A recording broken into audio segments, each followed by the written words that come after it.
everyone. Okay, let's just address this right now. I believe most people call these things, these little hairs, flyaways. If that's the case, I've got a flock of seagulls on my head. They're just...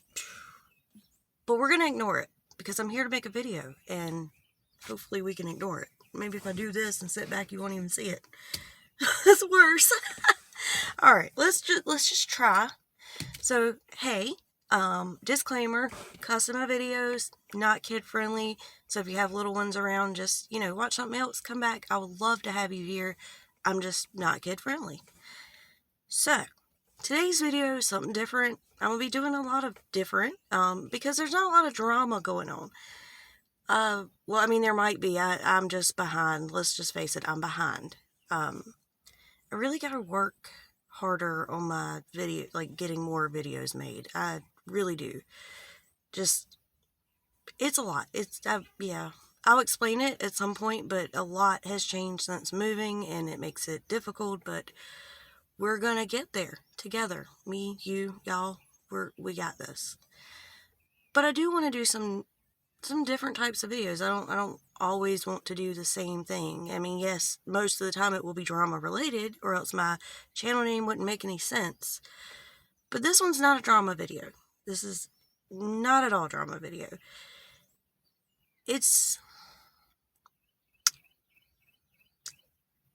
I don't know what I'm going to call it. I don't even know what I'm going to title it. But obviously the title will have something about RawbeautyKristi in it, so let's get into it. RawbeautyKristi, as most people know, and if you don't know, you need to check her out. But I'm sure you know. Okay, she's a beauty YouTuber. And she's always been so awesome because she's so raw, honest, real, beautiful. Like, Kristi's funny and talented and just, like, really awesome. And not the perfect, typical beauty guru. And people love that about her. And I'm so glad she's finally, gotten more... Because I've been watching her for a long, long time. I actually watched her back in her pregnancy. I mean, trying to get pregnant and her infertility and all of that. So, for years, she made videos about wanting to have a baby and trying to get pregnant and all her issues and infertility things. And it was really, like, sad. Like, it was sad because I know other women who can't have kids, and it just breaks my heart. Like, she's one of those women where you're like, why?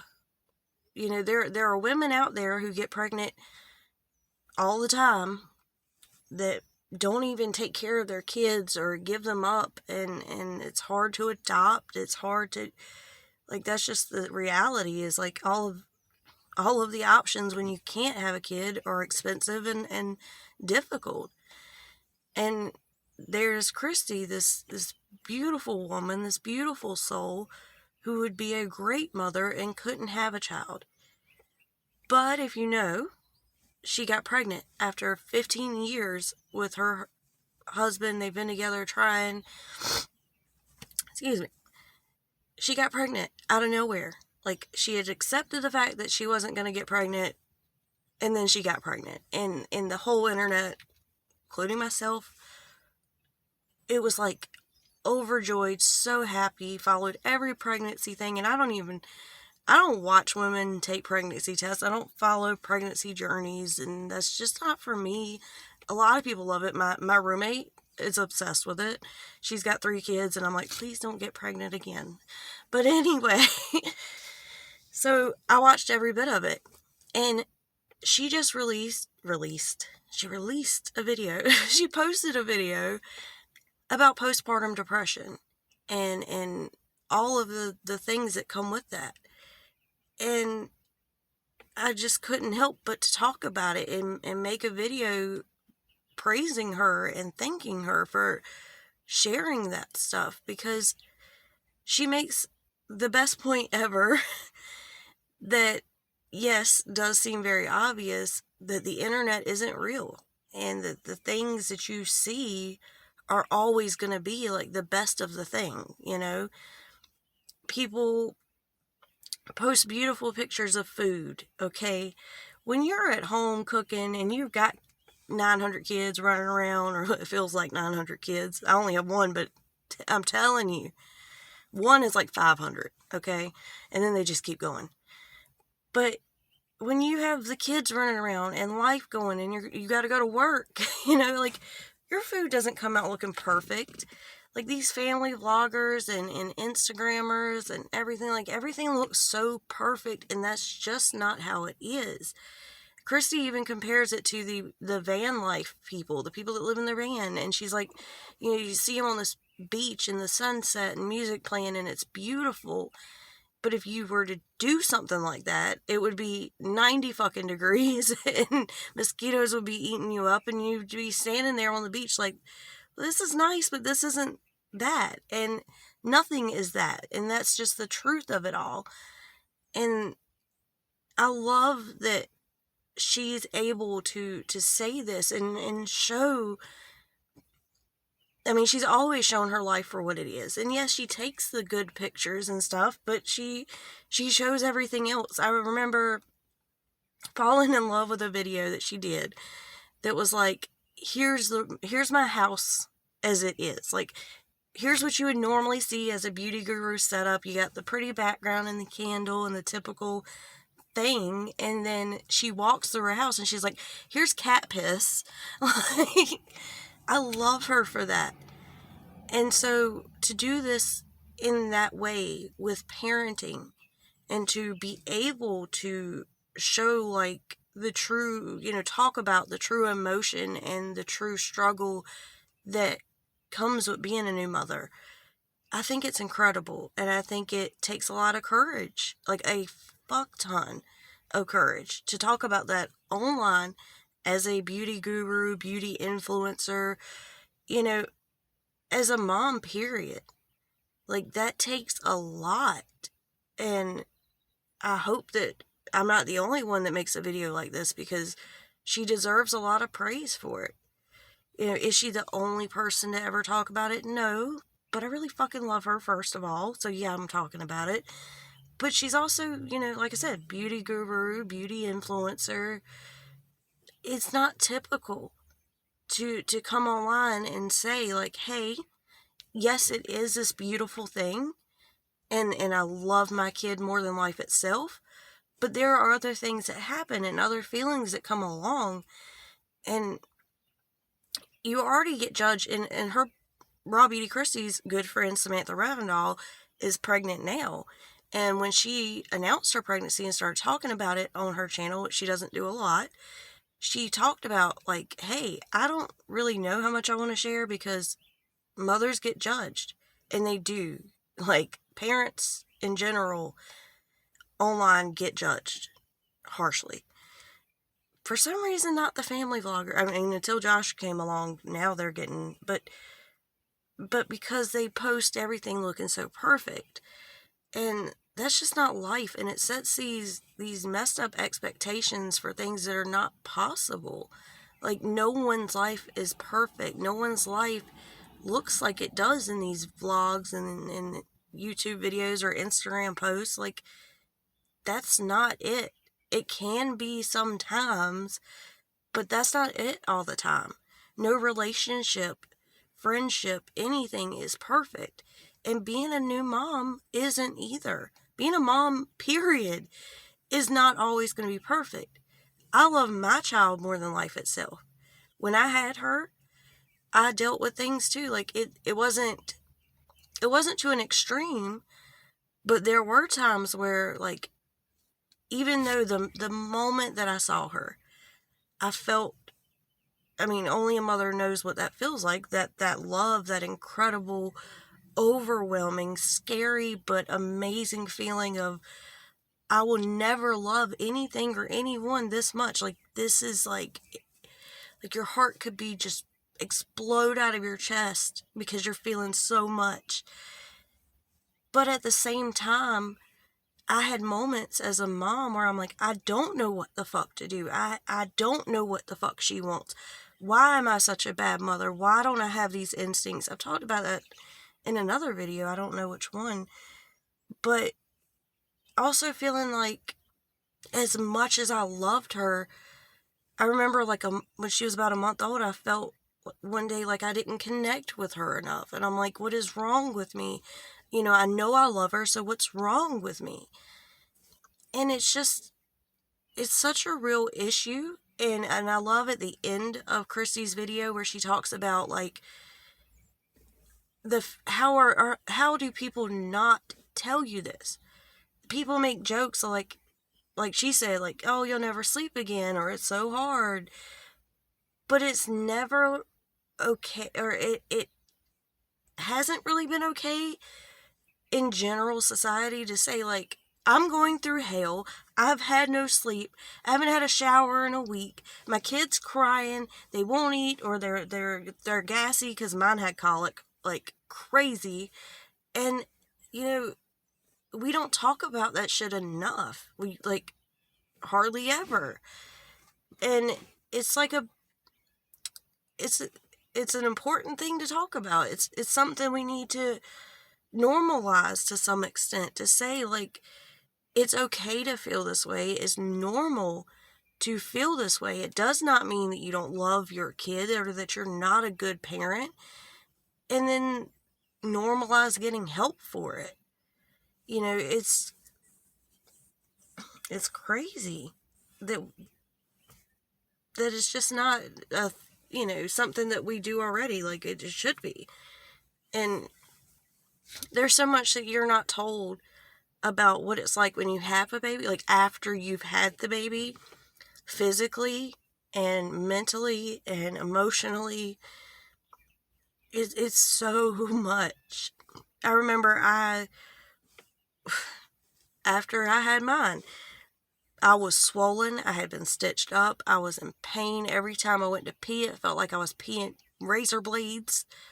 Like, I had no sleep, I was miserable. And then I had to come home and I was terrified. Like, I remember me and my husband came home with my baby. It was supposed to be this beautiful experience, but unfortunately my baby had to stay in the hospital a couple days afterwards. So this is how it went down. I had my child 2 days before I turned 18, okay? On my 18th birthday, they told me at the hospital, we are discharging you, but we're keeping your baby. You gotta go, but she's staying. And I lost my fucking mind. And luckily, my husband was there, because my husband was like, oh, hell no, this ain't happening. And he found out we could rent a room in the hospital. So because I was breastfeeding, that's what we did. We rented a room. I would pump milk because I couldn't go into the nursery area because there were other babies that were, they were having some things going on. So I would pump for 30 minutes, feed for 30 minutes, sleep for 30 minutes, pump for 30 minutes. And this went on for a couple of days. So not only did I not sleep while labor and things were going on, but then I didn't sleep for days afterwards. And so I get home and my husband's like trying to be sweet, and he decides he's going to go to the grocery store, which was only like right down the road from our house, but he wanted to go get steaks and, cook steak for us, which is amazing, but beside the point. And I'm standing over her and she's in the little bassinet, and I'm like, God, she's so beautiful. And then an overwhelming fear of just, holy shit, what do I do? Like, her life is in my hands and I'm alone with her right now. And how is this even possible? Why would anybody let this happen? But it's funny to make fun of, but it's not, because it was really serious in that moment. I was very scared and I was very emotional, and these things happen. And so while this video is about thanking Kristi for talking about it and sharing it and being so real, it's also about let's normalize this. I hope more people will share what they've been through and talk about the realness of what it takes to come home with a baby and become a parent, what it's really like. And it's even when they're older, even when they're 11 like mine, talk about it. Talk about how difficult it can be.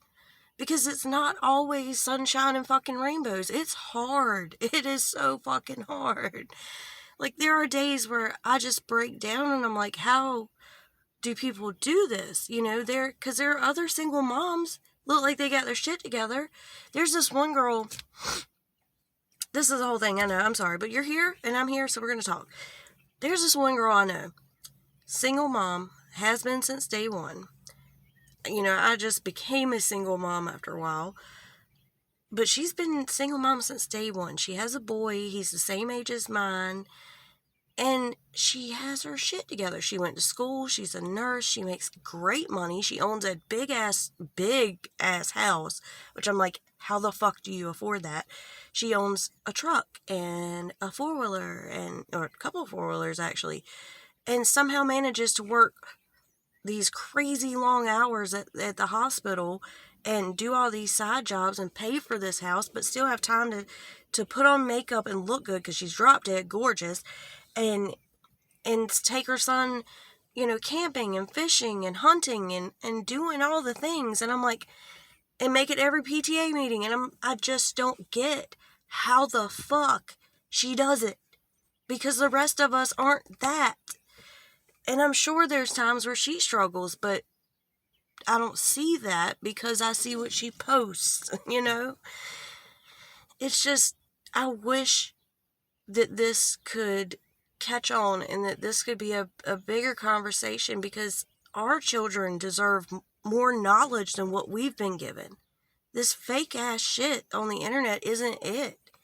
And if we don't want them growing up thinking that that's what normal is, we need to start talking about what our normal is. And this isn't just about having babies and having kids. This could be about anything on the internet that is so fake and untrue. Or, not that it's all fake, but it's not showing the realities of it. Like, that can be a part of it. That happy, smiling mom and baby, or dad and baby, or whatever, that is a part of it. But it's not the whole thing. And I feel like it's not just about teaching other people our age to realize that that's not real, but the generations coming up. YouTube and the internet in general is a vast amount of knowledge out there because people share their experiences, but everything's being shared with a filter over it. Like, filtered, fake ass, fuck. And if we just take that filter away and start showing the struggles in life and everything that it takes to get those beautiful moments and Instagram pictures, maybe we'll actually fucking help the next generation. Maybe there won't be so many issues with the depression, the anxiety, the not knowing, and it's something that's talked about in general, like, oh, well, the internet's fake, don't compare yourself to those people, it's not real. But you gotta show them what it is. You can't just say, well, that ain't it, and then not show them what it is. And everybody's life is different. Everybody can share. That's the beauty of the internet. So while this is, again, it's about saying thank you, Kristi, for sharing your story, for sharing what is actually happening, for talking about this. It's also about getting more people on board, and especially when it comes to being a new mom, but anything. If there's something that you have seen that has been a bunch of fakery going on, like, step up and talk about it. If you've got a story to tell, make a YouTube channel, do a blog, whatever it is. There's so much more that can be shared and so much more helpful than a smiling fucking Instagram photo. I'm just saying. Anyway, I'll quit my little rant now. It's been a long one. But I doubt Kristi will ever see this. But if you do, Kristi, just by chance, because I know sometimes it can happen. First of all, You're like my favorite fucking YouTuber ever because you are so real and so cool. And I know you don't know me, and this can be kind of weird. I'm not a weird person. I'm not a stalker person, but I feel like you and me could be best friends. Like, for real. We could be, you know. No, I'm sorry. But for real, I admire you so much for everything. And you're so fucking strong. And I know that even now you're gonna have days where it's hard as fuck. I know. I've got an 11-year-old daughter. It's been hell. But I love her more than anything. So if you see this, and if it's while you're still dealing with this, or even down the road when it gets hard while he's growing up, just know it, like you told everyone else, it gets better. And to everybody, that's a message to everybody. It gets better. There are going to be those picture perfect moments. But let's just be real about life in general. It's not that hard. Alright, I'm going to go. I'm going to let y'all go because that was a lot. But I hope you enjoy some of the different videos I'm going to make. I hope you enjoyed this one. If you did, leave a like. I don't ever ask for that, but I figure maybe. Comment, because I love talking to you guys. And if you're not subscribed, I don't know if I've ever said this. I may have. If you're not subscribed, please do. That would be fucking awesome. I'm pretty cool sometimes. Anyway, I love you guys so, so much, and I will see you in the next one. Bye.